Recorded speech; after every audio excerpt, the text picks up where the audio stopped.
Hi, it's Mike with AskTractorMike.com. Had a couple of viewer requests asking about a kind of a behind-the-scenes look at the Tractor Bike YouTube channel, what my background is and how the channel came to be. And I don't like talking about myself a lot, but I get it. I watch YouTube channels myself, and a lot of times I'm watching somebody that does it, and I'd kind of like to know a little bit more about them, what their credentials are, and how they got to that point. And just to give you a real brief rundown, I was born and raised and have always lived in southwest Missouri, the Missouri Ozarks, a hilly plateau around Springfield, Missouri. Really rough ground, really hilly, rocky, rough, but home to me. And I grew up on an apple orchard, learned hard work on an apple orchard that my dad owned, and went to college locally here in Southwest Missouri State University, and had a degree in electronic media communication and a minor in agriculture. I had a lot of people pushing me to go into the ag field and follow my dad in the orchard business, and that just wasn't what I wanted to do. I was kind of a talker. And in fact, I think 2 or 3 of my report cards when I was in elementary school had 3 words on them from the teacher: talks too much. So if you talk too much, being out on a tractor alone in an apple orchard is probably not your good career choice. So that's how where I came from, and went to college and got this degree. And I wanted to be, believe it or not, I wanted to be a farm director at a radio station and agriculture communication. And back before the internet, if you wanted to know what the cattle market was or what commodity prices were, you tuned into your local radio station. And right at the time I was graduating, a local station, KTTS, decided to start offering farm programming, and they hired me right out of college to be their first full-time farm news director. And I did that for 12 years, and most fun ever. Didn't make any money doing it, but it was sure fun, and I was young. And here's a brochure where they made of me when I was first starting, and they airbrushed a mustache on me to make me look older. I looked like I was about 14 years old when I started, and kind of learned on the job there. And toward the end of my career there, I'd gone about as far as I could in the radio business, and I was working part-time in sales. I would be on the air a good part of the day, and then in my spare time I would sell agricultural accounts, and that helped make my money and keep me there. And one of my clients was the local Hesston rep, and he was moving up the ladder, and Hesston had been bought by AGCO, and that was kind of becoming a thing, and he was moving to their distribution office, and I was calling him about the spring advertising campaign, and he said, "You'll have to talk to the new person. I'm leaving." And I thought about it over the weekend, and I called him and I said, "You think they'd consider a guy with no farm equipment experience for that job?" And he said, "Well, they're looking for new ideas." And so I flew to Atlanta to their home office and interviewed with the big wheels in the company and got hired. That was in 1992 for AGCO Corporation. And I was territory manager for Southwest Missouri, covered Southwest Missouri and later Southeast Kansas. Had a lot of fun. Learned a lot. I thought I knew quite a bit about tractors when it came in, but basically knew nothing, and learned it on the job, and was around a lot of people with a lot of great knowledge about the business, a lot of guys that had been in the business for 25, 30 years, and I was like a sponge with them. I'd hang around them and pick up information off them. Well, right after that, I'd been there, I think, 10 years, and one of my dealers was expanding to a second store. And SNH Farm Supplies, based in Lockwood, Missouri, and I had called on them for 10 years, and one of their owners, Eric, asked me to come on and manage the new store. That happened in 2003, and I tipped my toe into management, and we grew that store from about $3 million a year in total sales to like $15 million, and I was there 11 years, and then frankly burned out. And so I was there from 2003 to 2014, and learned a lot from Eric and his family about how to run a business and how to treat customers. And a lot of that I'd learned on the apple orchard growing up from my dad. But it was a good experience, and I just learned a tremendous amount about the business there. And toward the end of that experience, I was noticing a change in our customer base. Back when I started in the business, most people that were buying a tractor were buying it to do a job, to make money. and they had grown up on tractors, knew about tractors. The new generation of tractor buyers were people like most of you are, that were moving out to the country and buying 20, 30 acres or 10 acres or whatever, and buying a tractor and had never been on one. And the sales process is really different with the hobby farmers, is what they call us, and I'm one of them now. And you know, you have to kind of educate them about how the tractor works and what all the controls are and everything before you ever start the sales process. And what triggered the YouTube channel was, first off, I was trying to fix my asphalt driveway. I just moved out to the country in 2000, I think it was 2010, and a couple of years later I'm out trying to fix my asphalt driveway, the cracks, and I'm looking online because I'd never done that, how to do that, and I came across a video. And of course, I think it's a gender thing. I think men will watch a video before we'll ever read the instructions.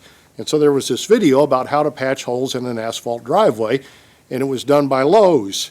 And we got a Lowe's here where I live, and so I'm like, wow, that was cool. And so I went and bought the product that was in the video and got my driveway started. And then a couple of days later, I didn't really do sales at the dealership. I was a manager, but when there were too many customers coming in for the sales guys to handle, I would take the spill over. And I had had a full day of talking to folks, and I think I talked to 3 or 4 customers that day about small tractors, compact tractors, and I realized that how long that process went on, having to educate them about all of the stuff on tractors. And I was driving home that night, I was thinking, man, it would be nice if there was someplace on the internet that you could send them where they could get educated about the basics about tractors. And so I went home that night and I Googled how to buy a tractor and or something like that. And there was a lot of stuff that came up trying to sell me a tractor, but nothing showing me the basics, educating me about tractors. And all of a sudden, a light bulb came on. Somebody needs to do that. And if somebody did that, there'd be value to that. And believe it or not, that was back in 2012. And I posted my first YouTube video. And if you go back and look at it, it's a lot of stumbling around and pretty boring.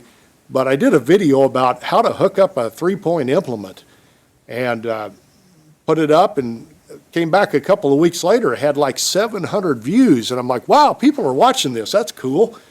And then pretty soon I came back and I had 35 subscribers. And I didn't even know what a subscriber was back then. So I think, and I could be wrong, I was the first tractor YouTube guy on the internet.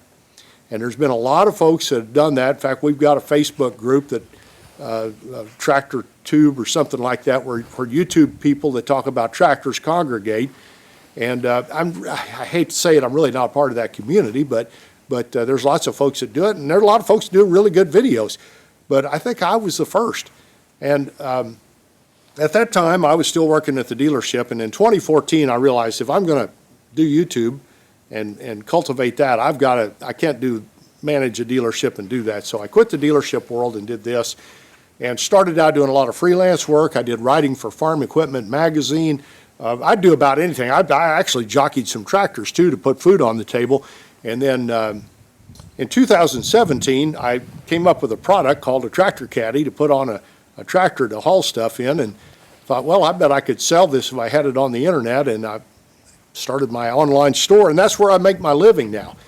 And back a couple of years ago, I added Brian, who used to work with me at SNH, and Brian does the bulk of the sales and the customer answering questions on the internet.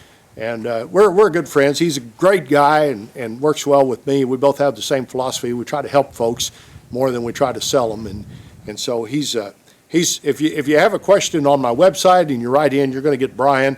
And if it's something for me, he'll send it on to me. But I do the YouTube thing and help out on the website, and Brian mostly does the website. So that's my background. I've always tried to, with the sales process, tried to help people first. There's times I tell people, you don't need to buy my product, you need to go get this other one, it'd be better for you.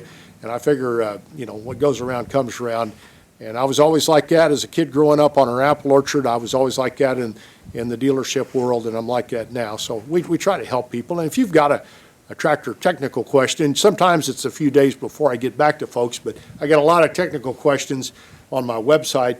And I'm not a technical guy. I'm not a service guy. I'm a sales guy.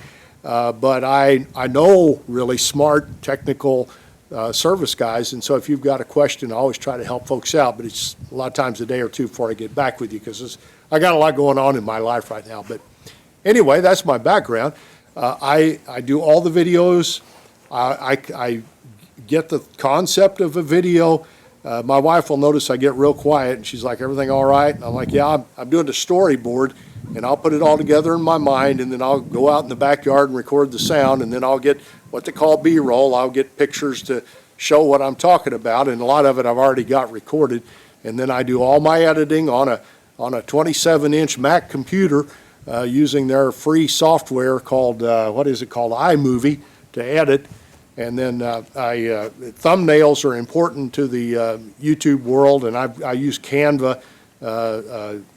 It's some kind of software system that is very, very user-friendly to make my thumbnails, and I upload those. And I shouldn't tell you this, but down in the description, YouTube uses that to determine what your video is about and direct people to it, and it's important for it to be good. And so I write into ChatGPT what my video is about and tell it to come up with a description, and it writes it better than I could, and then I read it and proof it and put it in. And I figure that doesn't sound like me talking, but I'm not, most people don't read that description, but the algorithm reads it, so I have a computer write for another computer, and that seems to make sense to me. But anyway, I've been doing this a long time, since, like I said, since 2012, and I'm having great fun doing it still. And as long as I have things to talk about, I'll still be doing it. And every now and again, I run into somebody out in the wild that knows me, and that's kind of funny.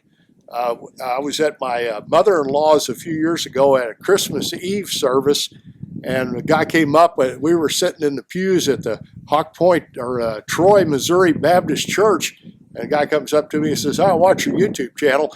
And I was just like, the last place in the world you'd ever expect to be noticed. And my kids said, "Dad, the blank look on your face was just priceless." But any time I run into people that watch my channel, I always love to talk to them. And I try to correspond with people, and I have a few folks I keep regular correspondence with today that are loyal viewers. So I do appreciate everybody watching. We've just passed, as I post this, the New Year's. It's 2025 now, and I wish you all a great New Year. I hope you had a good Christmas, and wish you the best in 2025. Thanks for watching.